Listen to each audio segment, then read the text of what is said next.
روژا دوشنبه لروبار فویوان لهرما هایونگ چینگ یا باکور چینه جمعت یانجی قشای دز به حلیانه کرد.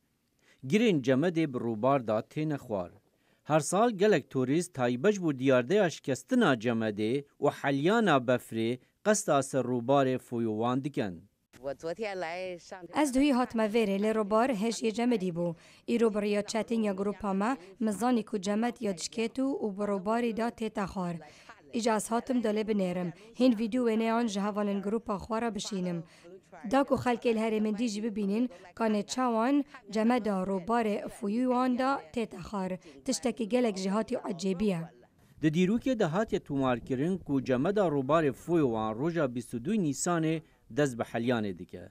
دوی روژه دا هر کس قصد سر روباری دیگه دا کو دیمنان تومار بکن لی ای سال 5 روژان بریا هر سال جمدینا روباری دز به حلیانه کرد.